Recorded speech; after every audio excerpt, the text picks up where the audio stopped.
Hello there you guys, welcome to one of my videos. Erik ten Hag calls Man United to learn from Derby Day thrashing. Erik ten Hag thanked Pep Guardiola and Manchester City for beating his team. So what ten Hag is saying, it's a reality check. Don't forget, after the 6-3 defeat to Man City, Erik ten Hag slammed belief of Man United players after City humiliation. And ten Hag also said that it was an unacceptable performance.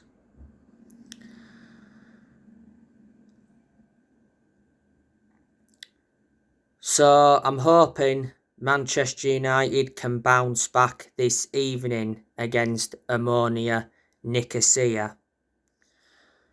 It's Manchester United's third game of the group of the Europa League.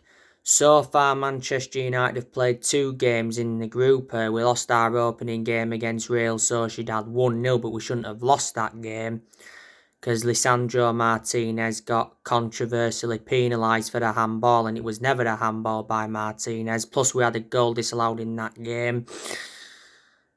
Man United did win the second game of the group against FC Sheriff 2-0.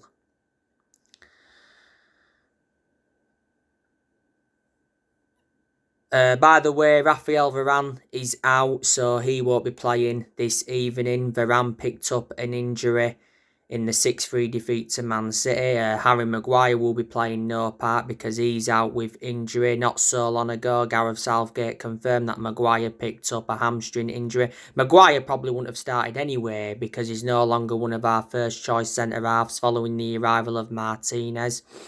I think Maguire's leaving Man United next year.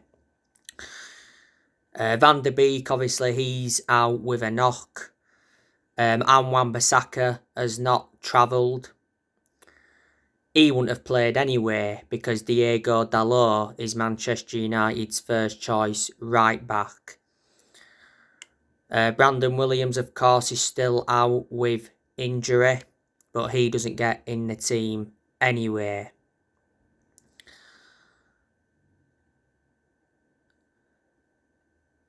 I'm expecting Ronaldo to start this evening because Ronaldo played no part in the 6-3 defeat to Man City. He was left on the bench, and Erik ten Hag explained why.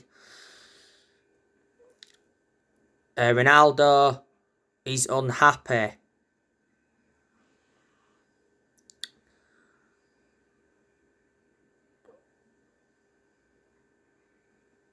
because he's not getting regular game time. Erik ten Hag has said this. Cristiano Ronaldo can leave Manchester United in January. Erik ten Hag will not stand in his way. But when Erik ten Hag first took over at Man United, he said he wanted Ronaldo to stay.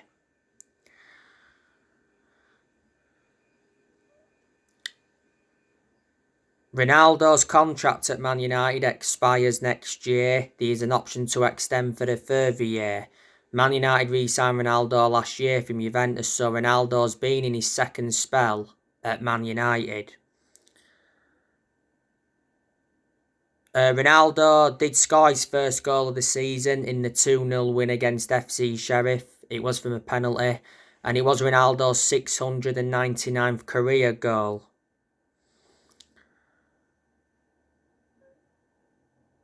Ronaldo has not started a lot of games this season. To be honest with you, we've looked a far superior team when he hasn't started. Same thing with Harry Maguire. Not so long ago, Ronaldo got charged by the FA over that mobile phone incident at Everton.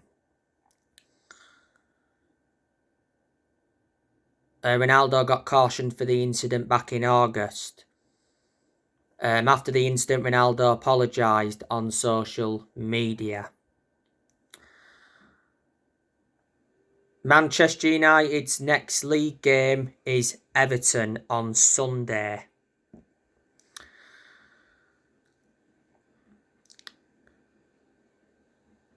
Ammonia Nicosia, they're from Cyprus. They won their last game 2-0. The Ammonia Nicosia manager is Neil Lennon. He got appointed in as the Ammonia Nicosia manager in March this year. When he got officially appointed in, he signed a 2-year deal. Before, Neil Lennon endured 2 spells with Celtic, and before managed Bolton and Hibernia. I do know around 2 or 3 players that Ammonia Nicosia have got. They've got Gary Hooper, he's an attacking player. Brandon Barker, and they've got a player called Andy Matthews.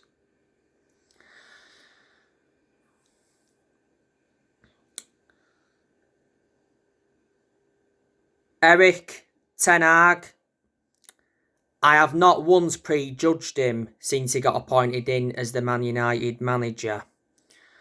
Revert back to the match reaction after the 6-3 defeat to City. I did say, didn't I, that Erik ten Hag got some decisions right, he got some decisions wrong. But there's been some games this season, and I've liked the way that Erik ten Hag has approached them, because like I've already said, this season he hasn't started Ronaldo in a lot of games and he's dropped Harry Maguire. I like Erik ten Hag, he's a good manager. He needs time at Man United. This is his first full season as Man United manager. And probably his expectation for this season is to get Man United a top 4 finish. If we was to get as a top 4 finish, I'd underline that and say that's a pretty good first season. Then obviously you'd build on that. I'm hoping we can win a trophy this season, because Man United have not won a domestic trophy since 2017. Erik ten Hag knew when he got appointed in as the Man United manager that he had big expectations to exceed. Erik ten Hag, not so long ago, got named the Premier League Manager of the Month. And obviously, at the same time, Marcus Rashford won the Premier League Player of the Month for September. But revert back to ten Hag, he's been the Man United manager now for quite a few months. He replaced Ralf Rangnick earlier on this year. Ten Hag's under contract with Man United until 2025. There's an option of an additional year.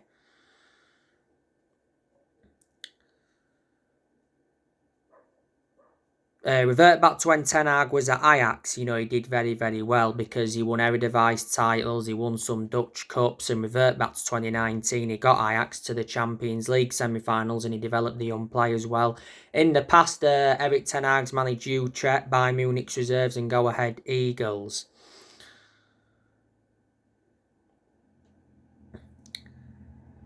Erik ten Hag, as Manchester United manager so far, he has made 6 signings. He recommended Terrell Malacia in, Christian Eriksen, Lisandro Martinez, Casemiro, Antony and Martin Dubravka. So yeah, we've spent over £200 million this year. Let me put into the equation that ten Hag has got rid of a lot of players as well, but despite that, he's still inheriting players from other managerial eras.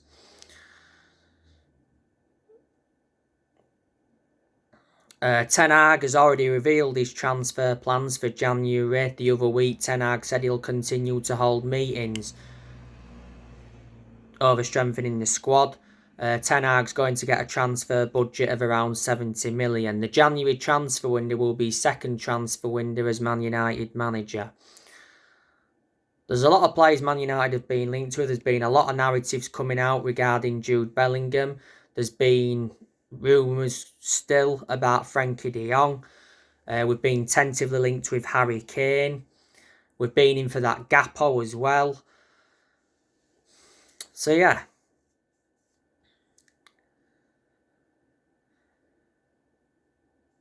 Don't forget, Erik ten Hag recommended Mitchell van der Gaag and Steve McLaren in. They've been working alongside Erik ten Hag.